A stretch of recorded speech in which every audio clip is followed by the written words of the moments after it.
Good morning or good afternoon, everyone. I apologize that I can't be there in person. I was actually all set to be there in person, but unfortunately, I've had to stay back in India. But this is, I guess, the next best thing. I'm a lawyer, and so I'm a bit nervous to be in front of a group of technologists. And so perhaps it's better that I'm this far away so that my mistakes aren't apparent. But today I wanted to talk to you about the issue of consent. And I just wanted to frame the talk in these terms, tackling the consent problem, because, quite frankly, as a data protection lawyer for over 30 years now, I have started to think of consent as a problem. And the reason why is because, in almost all data protection laws around the world, the purpose of the data protection law is essentially to process personal data. That's, if you want to sum up data protection as a concept, as a jurisprudence anywhere in the world, it is boiled down to that one sentence. How do we lawfully process personal data? And the way in which most laws actually try to start to address this is to ask whether you have a legitimate grounds for processing the data. What do we mean by grounds for processing data? Essentially, there are two broad grounds that are available for processing data. One of the grounds is this concept of legitimate interest, which is, do you have some sort of a legitimate interest in processing the data of the person whose data you're processing? For instance, are you an emergency doctor? And has this person been wheeled into your outpatient department? And do you need to process this person's medical information to know if this person has some sort of a allergy, so that if you provide them medicine, they won't go into anaphylactic shock? Or do you need, if you're a courier company and you have to deliver a package to someone, do you need to process that person's address? And if you do, then you have a legitimate interest in doing that. In order to deliver a package, you basically do need to process some personal information. And so there is this entire category of activities which around the world is covered by this idea of legitimate interest. But that's a very small part of legal grounds for processing. For the most part, processing takes place under the ground of consent. And consent is the reason why, all of you app developers, one of the first things you do when you set up a website is, you create that standard privacy policy. The privacy policy essentially says what you're going to do with data. And at the end of that privacy policy, there is a I agree button, or you'll have some language to say that if you proceed, it is assumed that you consent, or something like that. It essentially boils down to the fact that I am going to, in my interactions with you, process some of your personal data, and you agree to me processing it. Now, the way data protection laws around the world actually ask you to do this is by saying that the consent that you get must be accompanied or preceded by notice. What does this mean? It means that you need to actually notify the entity whose personal data you're processing what it is that you're doing with that data. Typically, you will say, this is what I'm collecting, this is the purpose I'm going to put it to, and you need to actually notify them in advance that this is what you're going to do with the personal data. And so consent is useless if you haven't actually provided notice. But the nature of the consent, most laws also say something about what the nature of the consent needs to be. And typically, they use language that is not uncommon, in the context of contract law, which has been around for centuries. Essentially, consent must be free, which means it can't be coerced. You can't force people to provide consent, saying that, unless you consent, I won't give you something else which is unrelated to this. It must also be specific in that you must clearly say the specific things that you are doing with the personal data. Google was fined in France because in order to figure out what exactly people at Google are doing with data, you had to click through 4 separate pages to figure out everything that they were doing. And the CNIL, which is the French Data Protection Authority, felt that was too difficult for people to understand, and it was all over the place. And then it needs to be informed, which is that the entities that are providing consent need to provide informed consent, which is they need to have the information they need in order to be able to make a decision. Most countries and most sophisticated data protection regimes also require consent to be provided through clear affirmative action. What this means is, I've taken this from the draft of the latest Indian law that was enacted about a year ago and is not yet in force. It says that essentially it means that you can't have these sorts of dark patterns, which say that I assume you've taken consent, or by your actions, it seems to imply that you've taken consent. Most countries require clear affirmative action, which would be actually clicking on that I agree button, or checking some sort of a checkbox or a radio button to show that the person providing consent has actually done some action in order to do it. And finally, and of course there are many other nuances, but I think for the purpose of this talk, consent needs to be capable of being withdrawn. And the latest Indian law actually goes slightly further than most other laws. It says that consent must be capable of being withdrawn in a manner which is as easy as it was to provide consent. And whenever I hear this, I remember how difficult it is for me to cancel my New York Times subscription if I want, because apparently the only way they will allow you to, it's very easy for you to subscribe to the New York Times. You just give them your credit card and they'll take your money. But if you want to cancel the subscription, you have to call them on a voice line at New York hours, which for an Indian is, and I guess for someone in Singapore is very inconvenient. And that would not be allowed in the new Indian context. Consent must be as easy to give as it is to take away. Now, all of this is the legal framework for consent. And because this has been around for a long time, we have over time started to feel some friction with the way in which this particular approach to regulating what is done with personal data is actually operating on the ground. And so, after all of these years, we realized that there are a number of challenges with consent. And I want to take you through just 3 of them. You would all have experienced this. And I just want to set the stage for this conversation by saying, on the one hand, consent is by a large measure the most significant way in which people process personal data, but there are many challenges. Now, the first challenge is that in many ways, we feel compelled to provide our consent. So I started out by saying consent should be free. But if you think about it today, there are many reasons why there is a sort of a compulsion to provide consent. In the first place, if you sign up for a service, you want to do that service, and you've thought about it, and you like this app or you like this facility, and they will say, in order to use this facility, you must agree to our terms. And then if you actually look at the terms, and if I was there in person, the one question I always ask is, how many of you have actually read the privacy policies of all the apps that are on your phones? And in all rooms, there is one smart aleck who will raise his hand, and I'll say, look, are you a lawyer, and are you a privacy lawyer, and are you being paid for it? And usually that's the only reason why people read privacy policies. The fact is, we don't.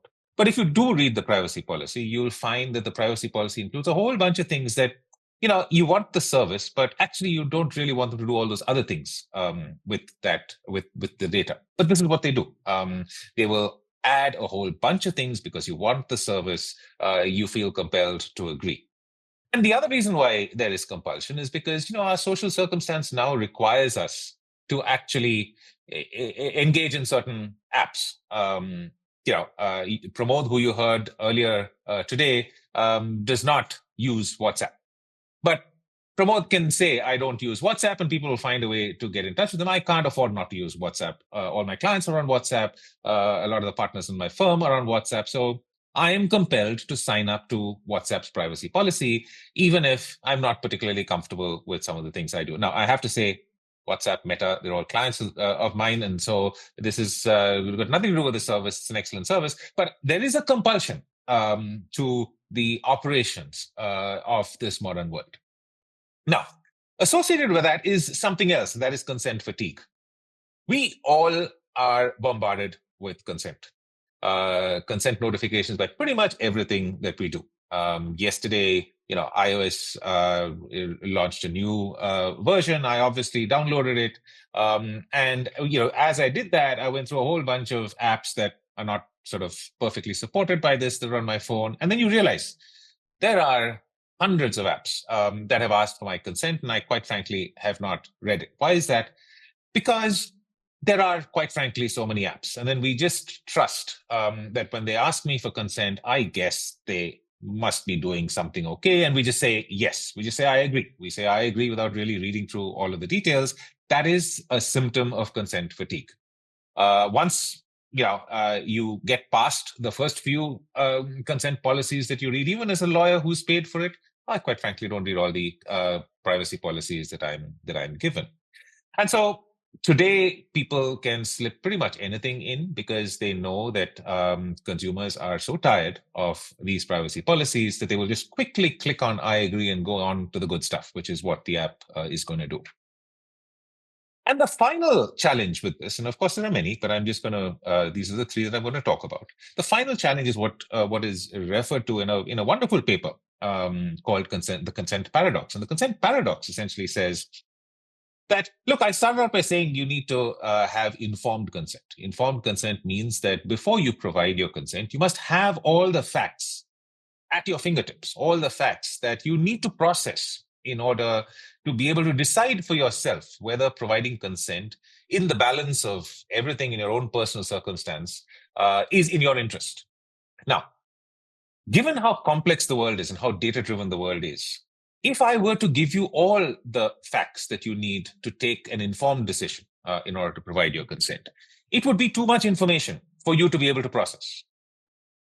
And if I don't give you as much information as you need, if I only give you just the amount of information that is possible for our tiny brains to wrap itself around to actually come to an informed decision, then that's not all the information that you need to make an informed decision. And so this is the paradox around consent, because it is so complicated. And let me tell you why it's complicated. One is most of the apps and most of the companies that are processing our data are doing a lot with the data.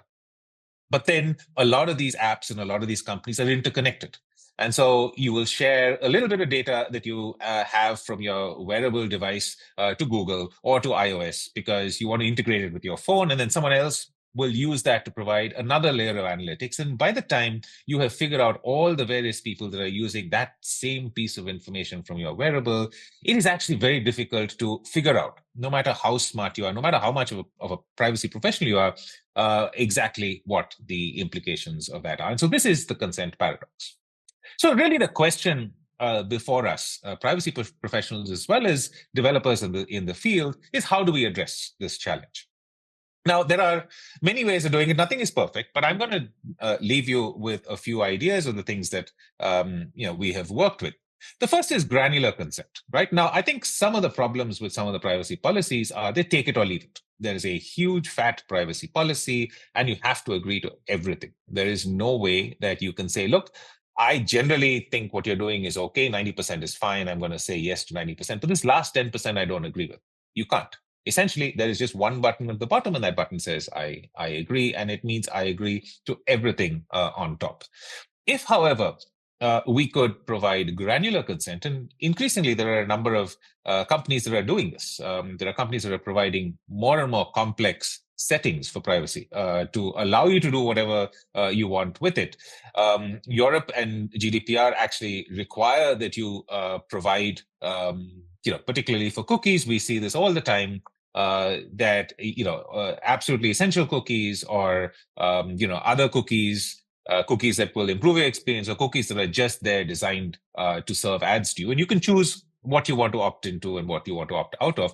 But I think even for other things, even for the services that you provide, it is also possible. And companies like Google and Meta provide quite fine-grained granular consent possibilities. And so this is certainly something that you can think of. It's not good for the company because obviously the company wants to get as much data as you can, but it is actually good from the perspective of privacy, and also from the perspective of making consent meaningful.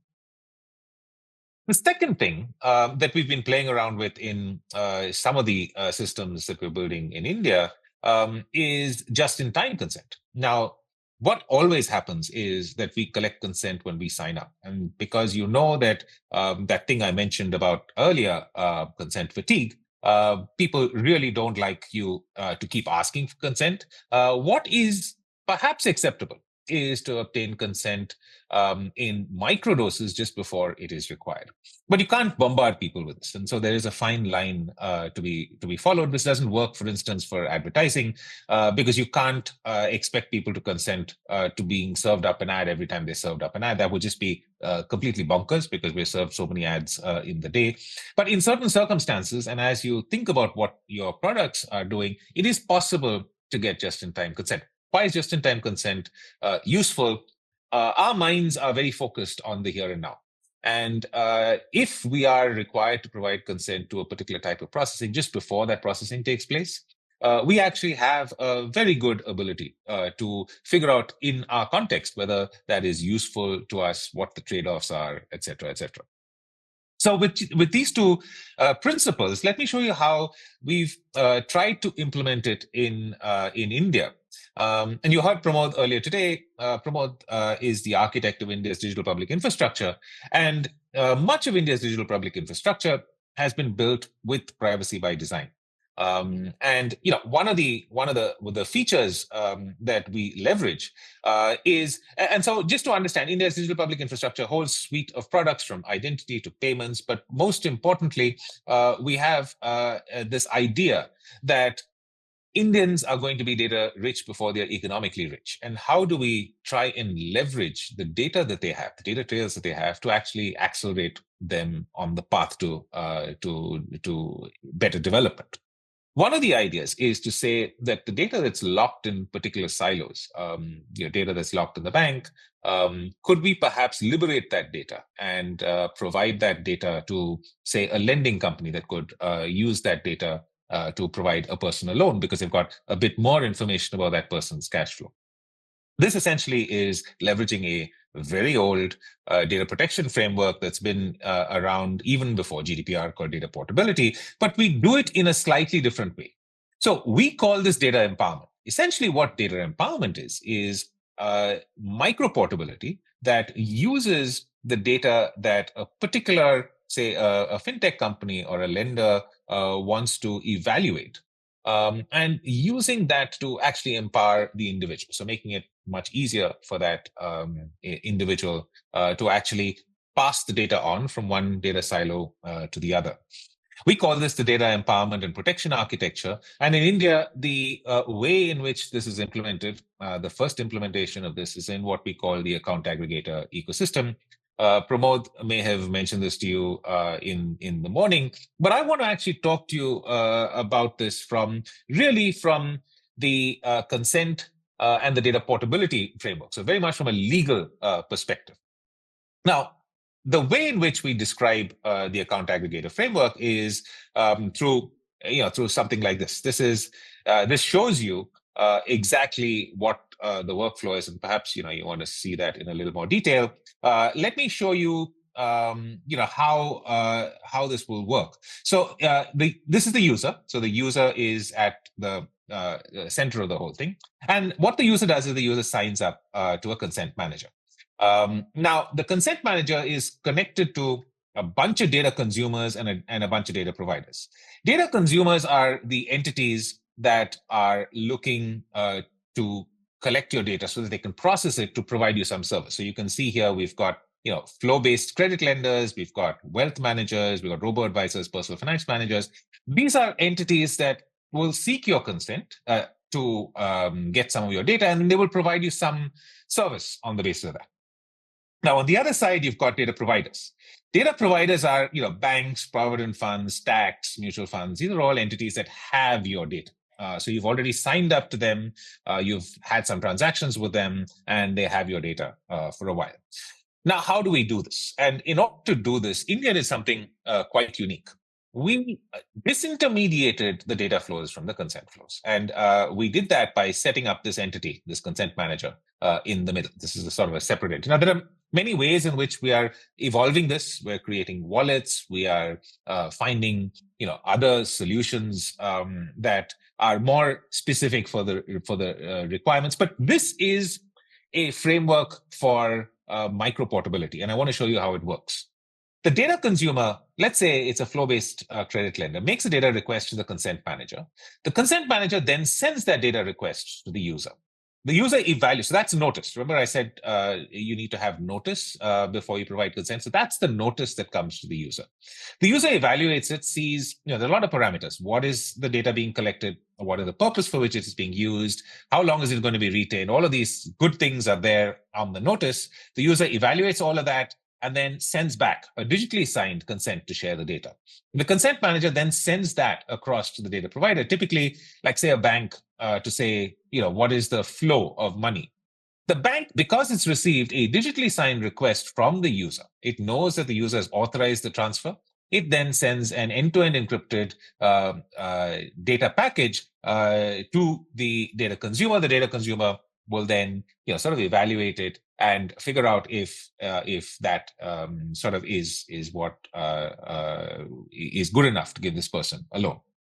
And so, if you think about this framework, essentially what it does is it allows the consent to be provided through a third party. And why is this useful? This is useful because we are actually segregating consent flows from data flows. In this three-party system, that is the data consumer, the consent manager, and the data provider, there is no one entity that has all the information. The consent manager knows who asked for the information and who provided the information, but knows nothing about what the information was, because that's sort of passed as a end-to-end encrypted package. The data consumer knows what information it requested and knows what information it received, but doesn't know who provided the information. Why is this useful? Because sometimes just figuring out where the information came from, and I've told you this in a financial services perspective, but you can think about it in a healthcare perspective. Just knowing the doctor that has provided this will provide you some information about, some ailment of a person or some other information that they may not want to know. And similarly, the data provider knows what information it was asked and what information it gave, but it has no idea, who the person is that asked for this information. And so what we've created is what we call a privacy double blind. And this is not possible to do unless you can implement this in a entirely end-to-end digital system. And so this is what we've started to call a techno-legal architecture. This is a new form of regulation. Essentially, what we are saying is that, around the world, it's the private companies that set up the digital infrastructure end to end. But it is possible to create frameworks, digital public infrastructure, where you can, as regulators, set up the digital architecture and require private sector to participate on it. Create a single digital architecture on which regulators can regulate and innovators can innovate. And this is actually a powerful framing that's not new. If you think back almost 25 years ago, Lawrence Lessig, who's a very famous, well-known academician in the US, actually came up with this idea and this book that he called Code and the Other Laws of Cyberspace, where he said that on the internet, code is law. And that what you write as code is actually the laws that everyone on the internet obeys. And if we can extend that now to this world where we're all so digitally interconnected that, for instance, financial transactions, as I just described, take place completely end-to-end, it is possible to create this sort of framework, this sort of techno-legal framework. Now, there are a number of ways in which this could be used. There are a number of new ways in which we can leverage this. For instance, we all want to derive insights from data. And so how do we do that in a safe manner? In India, in the healthcare sector, we're doing a lot of work in trying to work with de-identified data. And there are many ways in which we must optimize the de-identification of data. I think it's well known that we can try and anonymize data, but data can be re-identified. But there are many ways in which, depending on what the query is, depending on what the research project is, it is possible to optimally de-identify data so that when you are processing the data, you're not processing personal data anymore. You're processing data that's not identified to an individual and cannot be identified to the individual, even if you combine it with other data sets. Now, of course, this is fuzzy. It's a moving target. You've got to be very mindful about the way in which you de-identify data, but it is possible, and it is possible to do in an entirely end-to-end, sort of digital environment. Now, among all the various things that I spoke about, if you recall, right at the beginning, I spoke about things like retention. How long is the data to be retained? Purpose. What is the specific purpose? All of these things are a set of privacy principles that are listed in GDPR and most data protection laws around the world. Purpose limitation, purpose specification, retention restrictions. All of these are various principles of privacy that India's data empowerment protection architecture has actually implemented into code. But one of the principles that we've not been able to implement into code is this idea of use limitation. And what is use limitation? Essentially, I can say in my privacy policy that I am going to process your data for a particular purpose. But once I've got the data, there is nothing that you can do to prevent me from using it for something else. Other than, if you catch me, you can say, okay, now show me where I allowed you to use it for this purpose. But you've got to first catch that person, right? And what's happening today is a lot of people are collecting data for a purpose that, perhaps I'm okay to agree to, and then using it for a completely different purpose. And they're doing it because they know that they can't be caught. And so is there a way to digitally address this idea of use limitation, which is a very important element of the whole data protection regime? And if we have these completely end-to-end digital frameworks, it is possible to do that. And we can do that using confidential compute. So essentially, rather than actually transferring the personal data, if you go back to this model, rather than actually transferring the personal data to the consumer, what if we actually take the data and put it into some sort of a confidential compute environment where the data consumer that's essentially playing some sort of an algorithm to figure out what the flow-based credit is, can run that algorithm and then get the answer from the algorithm, which is, yes, this is a creditworthy person, or no, this is not a creditworthy person, and then use that to essentially say, yes, I will give this person a loan. That's what's possible in the context of confidential compute. And I'm actually very hopeful of using these sorts of mechanisms in order to implement through code many of the various data protection principles that we have. So that's all I wanted to talk to you about. Thank you. I'm sorry for not being there in person. I'm happy to take questions or have any other feedback for this. This was just a short sort of a summary around how we're thinking about using the digital public infrastructure that we have to actually create this techno-legal infrastructure that will enable this single infrastructure on which regulators can regulate and innovators can innovate. Thank you, Rahul. Can we have a huge round of applause for Rahul? I think we have time for one question.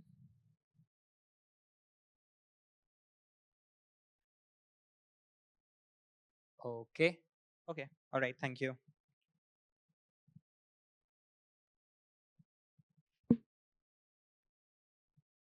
Great. Thank you very much. All the best for the rest of the conference.